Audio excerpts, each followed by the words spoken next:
I'm Elliot Peters, and this is What Was That About? A show that tries to get to the point of every movie. This week we're talking about the slickest heist film of all time with an out-of-the-park all-star cast. It's Ocean's 11. You can expect a quick plot refresher, a couple deep dives, a tangent or two, and at the end we'll decide once and for all, what was that about? All that and more after this quick intro.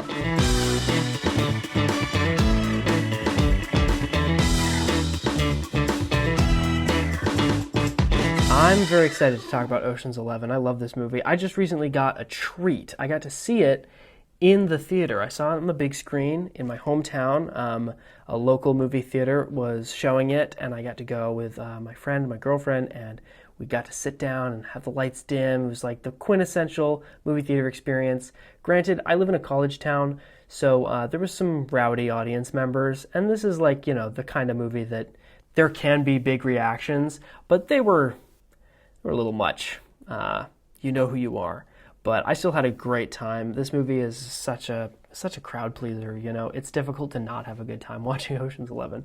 Someone would really have to be trying to purposefully ruin the experience for you. So luckily none of that happened.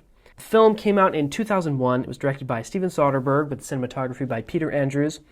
The cast is ridiculous. George Clooney, Brad Pitt, Matt Damon, Andy Garcia, Julia Roberts, Casey Affleck, Scott Conn, Elliot Gould, Bernie Mac, Carl Reiner, Don Cheadle, just to name a couple of them. So why did I choose this movie for the show?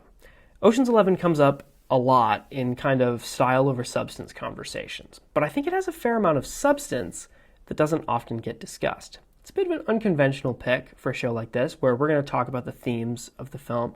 We're going to look at some scenes from it. I'm going to read excerpts, and then, we're going to kind of get to the bottom of what's going on beneath the surface, almost like popping the hood on the movie and checking the engine.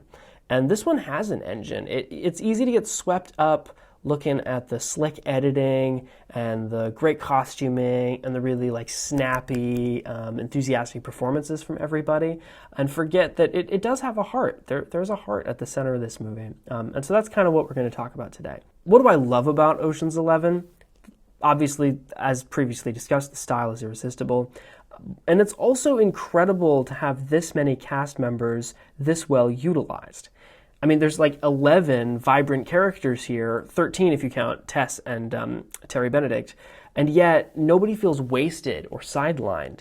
You get to walk away from the movie and feel like everyone had a role to play, and everyone gets to make a meal out of playing that role. It's kind of unparalleled in that regard. Some of my favorite movies are ensemble movies, and Ocean's 11 maybe takes the cake in terms of great ensemble. It also strikes a difficult balance by both letting its audience feel really smart by being able to put together visual pieces of information, while also staying many steps ahead of the game at all times. The first time you watch Ocean's 11, you'd have to be a madman in order to predict exactly how it ends. But that's not to say that you watch the whole thing and feel confused or you can't fully tell what's going on at all times. And that's a tough thing to do. The movie feels really smart, and it also helps you to feel really smart watching it. Sometimes a really smart movie can make you feel dumb watching it, but Ocean's 11 isn't like that, and I really appreciate that. But at the end of the day, what was it about? On paper, Danny Ocean, played by George Clooney, recently released from prison, decides to violate his parole in the most over-the-top way possible by robbing 3 casinos in one night. He and his longtime accomplice Rusty, played by Brad Pitt, assemble a crew of talented criminals to get the job done. Along the way, Ocean's motivations are called into question when it is revealed that the owner of these 3 casinos is now dating Danny's ex-wife, Tess, played by Julia Roberts.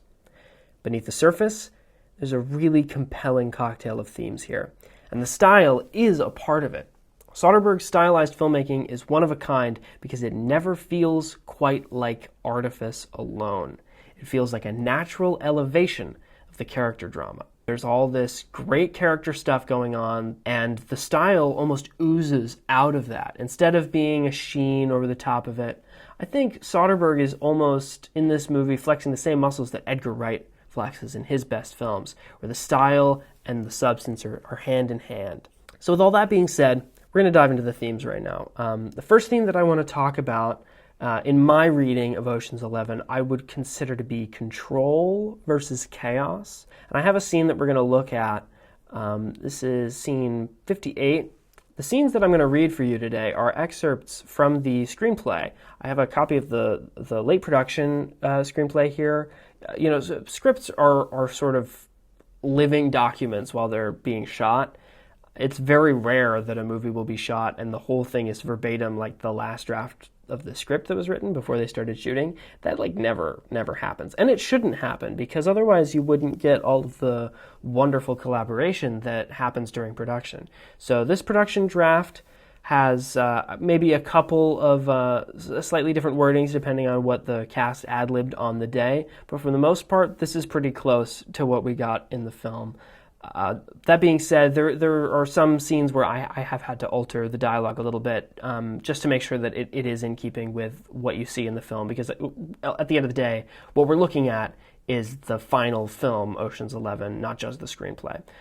So I wanted to stay true to that. Interior game room. The whole crew is assembled in the room in order to talk through the heist that they're going to pull off. This is the first time they've all been in the same room together, and Danny and Rusty are kind of pitching the plan. Danny says, "The Nevada Gaming Commission stipulates a casino must hold in reserve enough cash to cover every chip at play on its floor. As I mentioned, this vault services each of the 3 casinos above it. That means, during the week, by law, it must hold anywhere from $60 to $70 million in cash and coin. On a weekend, between 80 and 90 million. On a fight night, like the one 2 weeks from tonight, the night we're going to rob it, at least 150 million, without breaking a sweat."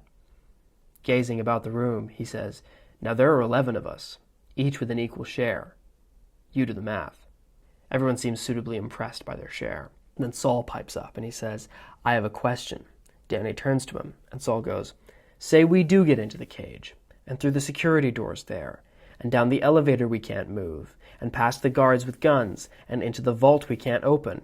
Rusty pipes in, "without being seen by the cameras." Danny says, "Oh, right, sorry, I forgot to mention that." And Saul continues, "Say we do all that. We're just supposed to walk out of there with $100 million in cash on us without getting stopped?" Danny smiles, his broad, sure of himself grin, the one Rusty couldn't deny earlier, and these guys won't deny now. Danny says, "Yeah." Now, in any other movie, there's kind of this unspoken screenwriting rule that plays out. And I'm going to say this right now, and then you're going to notice it everywhere. So here goes. If, at some point during the film, a plan is explained on screen, almost to the audience, then later on, when you see that plan enacted, it has to go wrong. Because your expectations have to be altered in some way. But if you don't see the plan earlier on in the film, then when the plan is enacted, it can go off without a hitch. Ocean's 11 doesn't really follow that rule. You kind of get bits and pieces of the plan as the movie goes on, and then there's also parts of the plan that you don't fully know about. And this is part of what makes the film so interesting. The team in Ocean's 11 gains power through the illusion of chaos. Even things which might appear to the audience like something going wrong are actually something going according to plan most of the time. There are very few actual hang-ups that the team hits over the course of the movie. This makes it a very unconventional heist movie. And it also makes it really, really thrilling to watch, because a lot of the time you're kept guessing, oh, is that supposed to happen? Is that part of the plan? For instance, things like Saul keeling over and having his medical emergency while he's watching the vault. On first watch, you might think, oh no, something might be happening, especially since he has health issues throughout the movie, and it's hinted that maybe this is a bit too much for him. But then ultimately, that was all part of the plan. Whereas something else like the case being set down on top of the roller cart that gets wheeled in, that wasn't supposed to happen. And so when that kind of fallout happens, you see the other characters on screen reacting as though, oh God, something's going wrong right now. So there's this really interesting mix of things going wrong, things going right, chaos that is intentional and chaos that's not intentional. And the whole finale plays out as this enormous bit of chaos that just seems completely out of control. And then you realize there at the very end, they meant for that to happen all along, and they get away with it. It's beautiful, beautiful, beautiful work. With that, we're going to move on to another theme here. And this I'm going to call performance and identity. This movie has a lot to say about who you really are, who you pretend to be, when you know you're pretending, and when you maybe subconsciously don't realize that you're pretending. We're going to look at a couple of scenes in order to exemplify what I really mean. This first scene is going to be A15, interior Hollywood club. This is in LA when we first meet Rusty. He's teaching a bunch of celebrities how to play poker, and Danny finds him here, and this is the scene in which Rusty and Danny kind of reconnect immediately after Danny's gotten out of prison. Rusty returns into the room, and Topher Grace, playing Topher Grace, I might add, says, "Hey, Rusty, we got another player, if that's all right." Topher indicates the new arrival. It's Danny. The table, moments later, Rusty deals the next hand. Topher says, "What do you do for a living, Mr. Ocean, if you don't mind me asking?" Danny says, "Why should I mind? 2 cards, please. I just got out of prison." Topher says, "Really?" Josh, one of the other players, says, "What'd you go to prison for?" Danny says, "I stole things." Josh says, "What, like jewels, diamonds?" Rusty pipes in and says, "Incan matrimonial head masks." Looks are exchanged.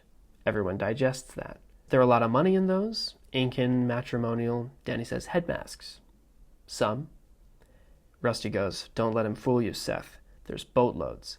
If you can move the things. But you can't." Danny says, "My fence seemed confident enough." Rusty says, "If you're dealing with cash, you don't need a fence." Danny says, "Some people just lack vision." Rusty goes, "Probably everybody in cell block E." Danny raises them $500. Rusty goes, "Guys, what's the first rule of poker?"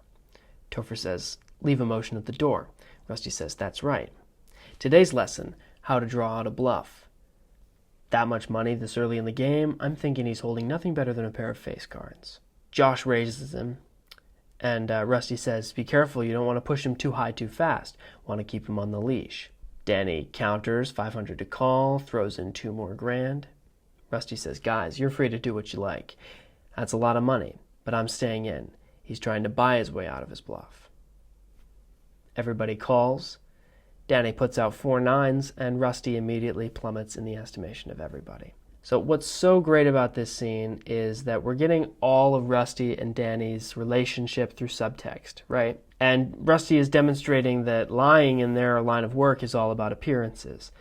Danny undermines this immediately by having a really good hand. No amount of great misdirection can counteract authenticity. It's a great battle of the wills, and it's also engaging with the idea of performance or identity, how you can't fully tell if someone is simply performing an identity or that's really who they are. And sometimes all that it takes in order to really be somebody is to simply perform it. You know, like seeing is believing, or the reality is just our perception, right? So say tomorrow I go out and I start acting like a clown. I paint my face and I start making balloon animals, and I start acting like a clown in public. According to everybody around me, I am a clown now, right? And even if I'm thinking to myself, haha, I'm acting like a clown, I'm not really a clown, doesn't that just make me a clown? I went out and I did the thing. But at the end of the scene, there is this hidden truth about Danny that's revealed. Rusty can do nothing about it. It's just who he is. And I think a later scene that I'm going to bring up engages with this theme beautifully. This is the introduction of Linus Caldwell, who is played by Matt Damon. So Danny has found Linus. He encounters him on a train. Linus pickpockets the stockbroker, and Danny notices this happening, and he manages to lift the wallet off of Linus immediately afterwards. So when Linus steps off the train and goes to check the wallet, he actually finds Danny's business card and ends up going to Murphy's bar in order to meet him. So interior, Murphy's bar 5 minutes later. On a tabletop, the Gucci wallet beside a half-drunk Guinness. Linus enters the front door, cases the joint, spots the wallet on the table, and Danny behind it. Danny says, "Hi, Linus, sit down." Linus goes, "Who are you?" Danny says, "A friend of Bobby Caldwell's. Sit down." Linus balks, prideful, but sense finds a way, and he sits. Danny says, Bobby told me about you. Said you were the best set of hands he ever saw. Didn't expect to find you working wallets on the subway.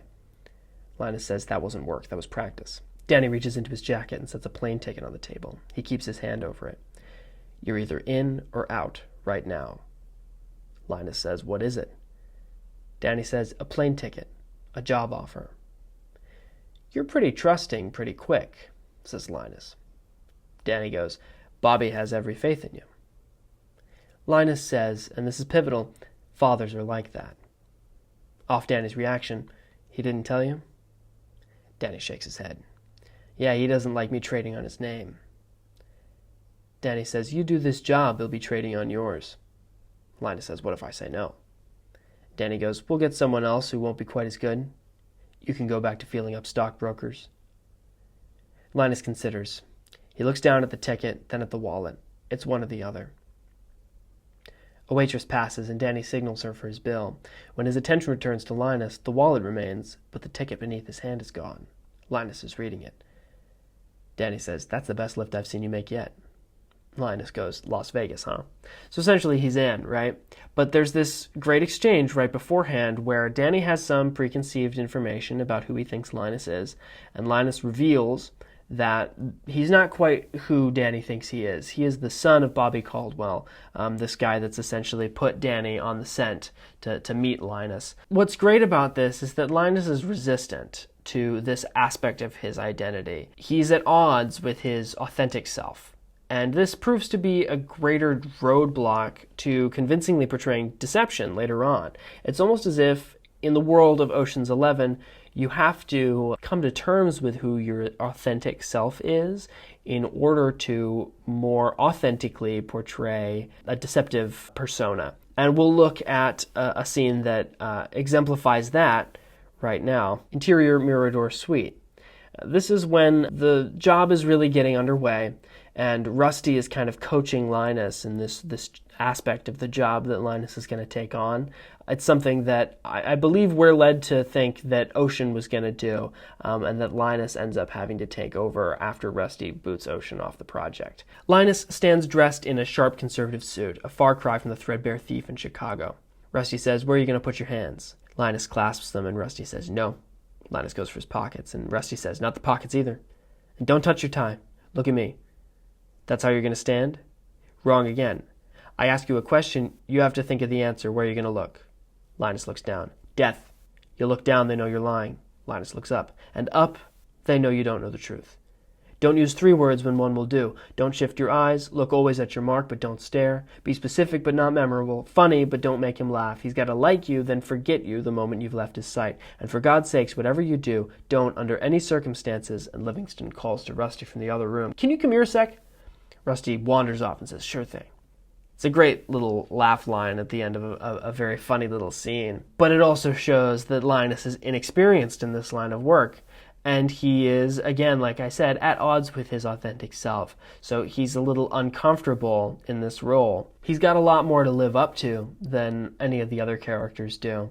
Ultimately, Linus is able to come into his own, really, by believing that he's stepping into Danny Ocean's shoes. And that is a mini triumph for his character arc over the course of the story. It is as Ocean kind of pitches to him in that bar, you know, you do this right, your dad's going to be trading on your name rather than the other way around. And Linus has that to live up to, and then he does live up to that by pulling off this aspect of the job in a very, very funny subsequent scene. Okay, so for theme 3, we're going to talk about the relationship between power and ownership, whether or not those are 2 different things.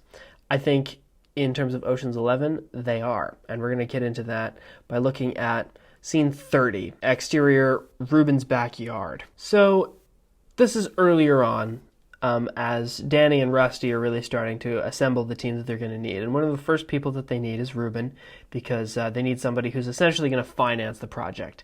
It turns out that robbing 3 casinos costs a lot of money. And so they need to recruit Ruben to their cause, and they need some kind of motivation in order to get him to join their team. They go over, they sort of pitch him the idea, and he's like, that's crazy, because of course it is. And he tells them these really funny little anecdotes about the 3 most successful, quote-unquote successful heists in the history of Las Vegas casinos. None of the guys that tried to rob casinos in the past ever made it more than a couple steps out of the front door. So after these little flashbacks, we cut back to the present. Ruben says, "But what am I saying? You guys are pros, the best. I'm sure you can make it out of the casino. Of course, lest we forget, once you're out the front door, you're still in the middle of the fucking desert." Both Danny and Rusty look ashamed. Rusty says, "You're right. He's right." Danny goes, "Ruben, you're right. Our eyes are bigger than our stomachs." Rusty says, "That's exactly it. Pure ego." Ruben says, yeah, blah, blah. Danny says, "Thank you so much for setting us straight. Sorry we bothered you." They both rise to go.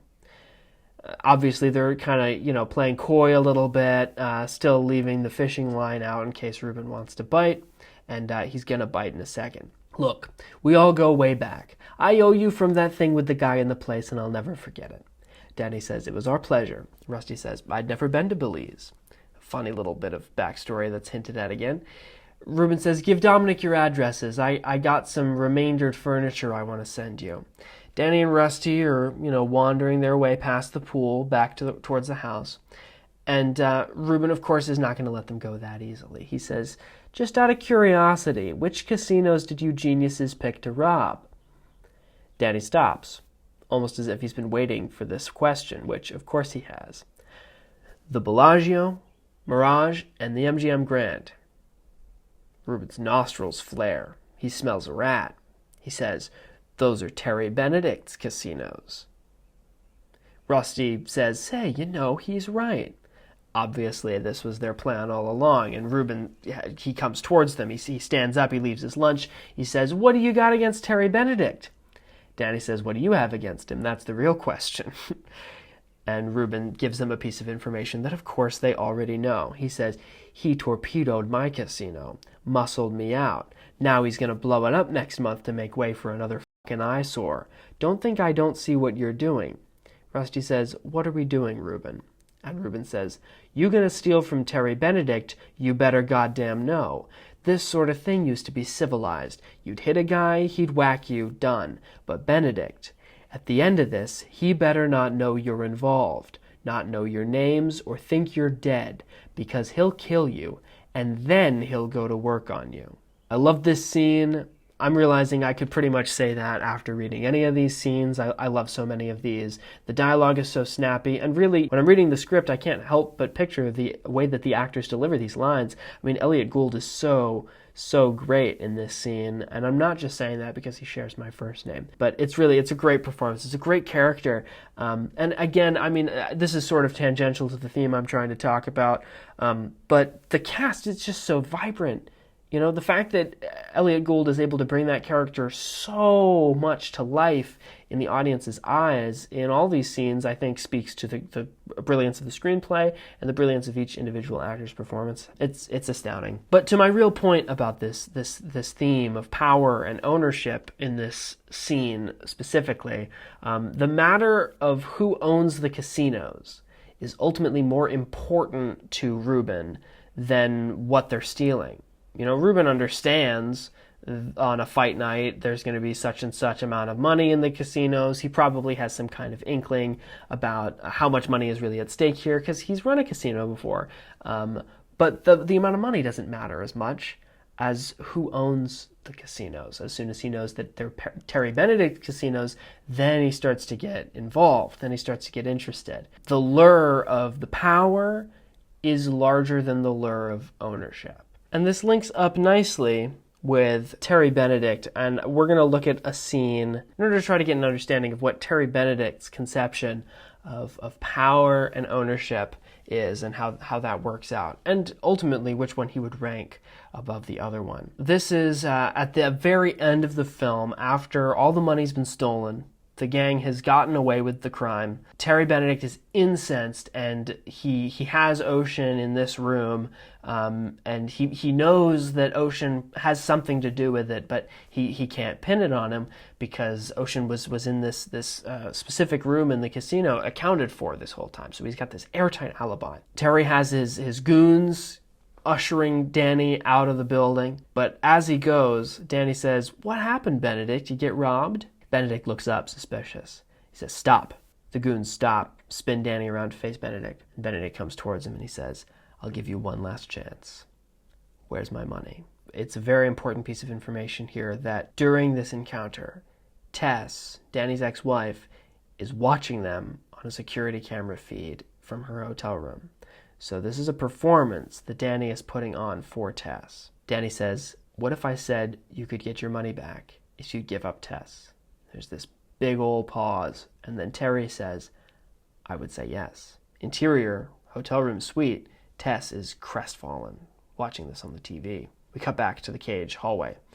Danny says, all right, I know a guy. We were in the joint together. Anybody pulls any job in the western U.S., he knows about it. Give me 24 hours, I'll find out who took your money. And Terry Benedict's blood kind of curdles in his veins as he's looking at Danny, and he says to him, you know a guy. It's a great scene. Obviously, the larger point of the scene's existence in the film is the plot purpose that it serves, to show Tess Terry cares more about his money than he does her. But on a character level, what does this say about Terry Benedict? This tells us that Terry doesn't feel the same way that Ruben does. He's willing to give up power over Danny, and he does think that being in a relationship with Tess is a measure of power over Danny. He's willing to give that up in order to maintain ownership of his casino. So Ruben would trade the money for power, and Terry would trade the power for money. Obviously, the money is its own kind of power, yada, yada, yada. But in terms of the material aspect of the wealth and the interpersonal aspect of the power, they're two sides of the same coin. And I think that that's really interesting. So the last theme that I want to talk about, I've got a couple scenes that we're going to read in order to get to the bottom of this. But this theme, I don't think ever really comes up in conversations about Ocean's 11. But I think that it's a very strong contender in terms of what the movie's really about. And that is the difference between revenge and redemption. Both actions that can be taken after a great wrong has occurred in somebody's life. You could either view it as an opportunity to redeem yourself for that wrong having happened, if you blame yourself for it, or an opportunity to take revenge. Depending on whether or not you take responsibility for the bad that has happened, or place it someplace outside of your psyche, yourself, your ego. And the first scene that we're going to talk about, this is maybe the turning point in the movie. Most feature films have a midpoint climax around which the plot of the story hinges. There will be essentially one major direction that the plot line is heading for the first half of the story, and then right smack dab in the middle there will be this turn. Things will be kind of twisted or turned on their head. In a lot of action movies there's this big action scene, but in Ocean's 11 the midpoint is kind of when Rusty has caught wind of what's really going on with Danny, Terry Benedict, and Tess, because Rusty has discovered that Terry Benedict is now seeing Tess, and so he worries that Danny might be compromised, and this is the scene in which he confronts Danny. So exterior warehouse night, Danny and Rusty adjourn from the warehouse. Danny says, what is it? Because Rusty has pulled him aside, and Rusty says, tell me this isn't about her, or I'll walk off the job right now. Danny feigns surprise, and Rusty says, Tess, she's with Terry Benedict now. Tell me this isn't about screwing the guy who's screwing your wife. Danny says, ex-wife. Rusty says, tell me. Danny says, it's not about that. Entirely. There's a beat, and Danny says, you said you needed a reason. Well, this is mine. When we started in this business, we had 3 rules. We weren't going to hurt anybody, we weren't going to steal from anybody who didn't have it coming, and we were going to play the game like we had nothing to lose. Well, I lost something. Someone. That's why I'm here. Rusty turns on him. He says, here's the problem. We're stealing 2 things now. And when push comes to shove, if you can't have both, which are you going to choose? And remember, Tess doesn't divide 11 ways. Danny says, if things go to plan, I won't be the one who has to make that choice. Evidently foreshadowing that scene that we just read, where Terry Benedict has to choose between the money and Tess. What's great about this scene is that what Rusty is worried about is that Danny's out for revenge. But what he doesn't realize is that Danny's not out for revenge. Danny's out for redemption. Danny's not trying to steal Tess. What Danny wants to do is help Tess. And I think it's really easy to watch the movie and miss this, because ultimately Tess and Danny end up together at the end of the movie. It's pivotal, though, that very much is Tess's choice. Danny is ready to walk away. He just wants to help her out and show her that Terry Benedict is not the man that she's hoping he is. So obviously the possibility of revenge in this very high-stakes situation is worrisome to Rusty. Revenge is reckless. Revenge can be compromising to what they're trying to do. So he has this confrontation with Danny and starts to get an understanding of what Danny's really after. And the audience doesn't fully get an understanding of what Danny's after until the very end of the movie. Glorious, glorious bit of hinting at the information. Obviously, when you rewatch the movie, you really get what Danny's saying at the very end of that scene. But just great writing, really great writing. The second scene that I want to take a look at is scene 249. This is while the robbery is right in the middle of happening. We're getting Terry Benedict's reaction to all of this information as Rusty's kind of giving him these instructions over the phone. So interior Bellagio security center, eye in the sky. Benedict is on the phone with Rusty and he says, "Sir, I have complied with your every request. Would you agree?" Rusty says, "I would." And Benedict says, "Good. Now I have one of my own. Run and hide. If you get picked up next week buying a $100,000 sports car in Newport Beach, I'll be supremely disappointed because I want my people to find you. And rest assured, when they do, they won't hand you over to the police. Run and hide. That's all I ask." So there, Terry is threatening revenge, right? That's what revenge looks like. And it's not over Tess. It's over the money. The money's gone from the vault. And Terry is literally threatening to kill these people in the way that Ruben kind of hinted Terry is capable of earlier on in the film. So we know that this isn't really an empty threat.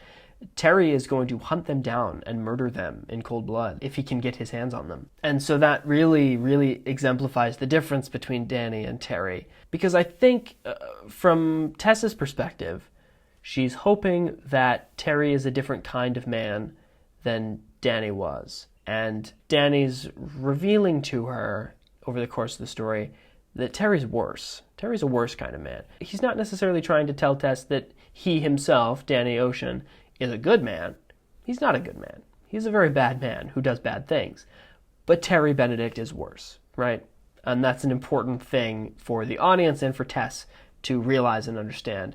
It makes us willing to root for these people stealing an unbelievable amount of money that the guy that they're stealing from majorly sucks. Like, he's terrible. And Andy Garcia is so great in the role. We're going to look at one more scene here. And this, I think, if I may be so bold, is my favorite scene in the movie. It's just this unbelievable showcase of Clooney's ability and Julia Roberts' ability as actors and their chemistry together. It's ridiculous. So this is the scene where Danny surprises Tess at the Bellagio restaurant. She doesn't realize that he's out of prison, and she thinks that she's meeting Terry for dinner, but Danny has orchestrated Terry being a little late. So he's taking advantage of that opportunity to meet with Tess face to face and kind of set up the framework for what he's going to do later on. Danny meets Tess in the restaurant. She's surprised and taken aback. She says, "What are you doing here?" He says, "I'm out." Tess says, "You're out." Danny says, "Of prison. You remember. The day I went for cigarettes and never came back, you must have noticed." Tess says, "I don't smoke." "Don't sit." And he sits down. And Danny goes, "They said I'd paid my debt to society." Tess says, "Funny, I never got a check." And then at the same time, Tess says, "You can't stay," as Danny goes, "It's good to see you." Danny says, "You're not wearing your ring." Tess goes, "I sold it. And I don't have a husband. Or didn't you get the papers?" Danny says, "My last day inside." And Tess fires back, "I told you I'd write."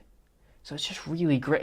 Every single line going back and forth is this tete-a-tete. It's great banter. It's really, really great banter. And watching Clooney and Roberts perform this scene, it's so good. It's so tense. Tess tries to get Danny to go, but Danny orders a drink, and he tries to have a little bit of small talk. He tells her that she's doing a great job curating the museum. They talk a little bit about Monet and Manet, and there's this great funny joke there. Danny finally gets to his point, and he says, "Okay, I'll make this quick.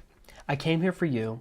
I'm going to get on with my life, and I want you with me." Danny really starts out strong here, but comes to terms with the fact that Tess doesn't want to go with him anymore over the course of the story. And later on, he stops by the restaurant again, to say goodbye for a final time. But here he still is kind of hoping against hope that she might come with him. But she is not going to come with him and says, "You're a thief and a liar." To which he says, "I only lied about being a thief, but I don't do that anymore." Tess goes, "Steal?" And Danny says, "Lie." Tess says, "I'm with someone now who doesn't have to make that kind of distinction." But Danny replies, no, he's very clear on both. Here we're seeing Tess's misconception about Terry being a better choice than Danny, and Danny really knows what kind of a man Terry Benedict is. But so what's really great about this scene and their final goodbye and then their ultimate coming back together is that Danny Ocean as a character is only truly very good at one thing, and that's stealing. This is really, really what makes Ocean's 11 so unconventional as a movie and as a redemption narrative. It is a redemption story. Ocean redeems himself not by changing his ways, like not by abandoning his life of crime, which if this perhaps were like a morality tale type of redemption story, he would have to do. But he doesn't do that. Instead, he uses his skill set to better Tess's life. Stealing is not the moral low ground that Danny Ocean must rise above in order to develop as a character. Lying is. And it's almost this growth that has happened off screen.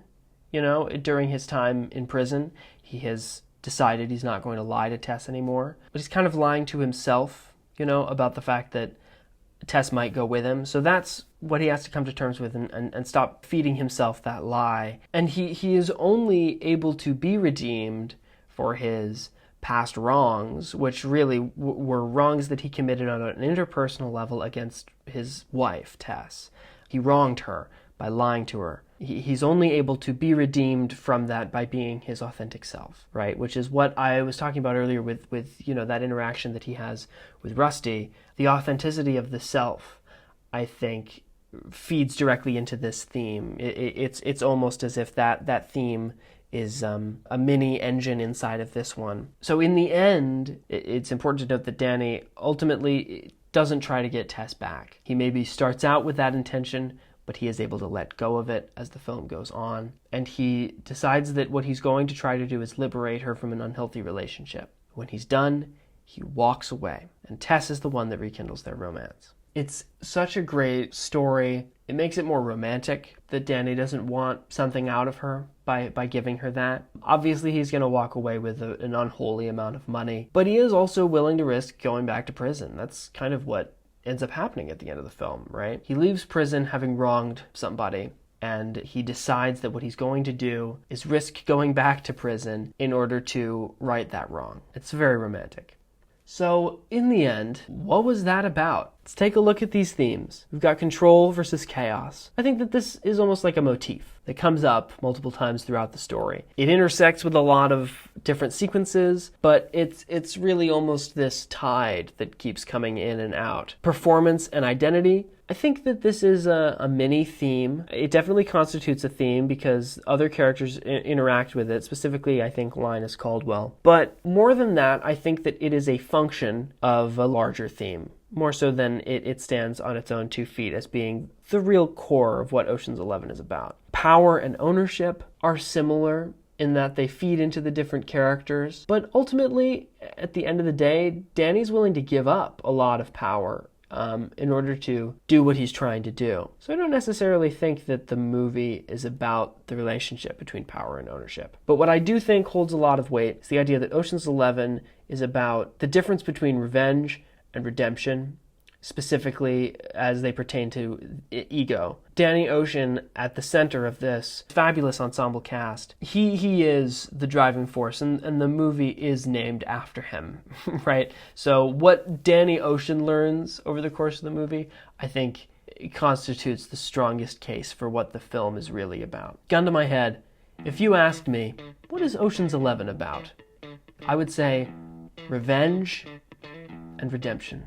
Thank you so much for listening. If you want to stay in touch, just visit your local search engine and look for my Substack, Under the Paperweight.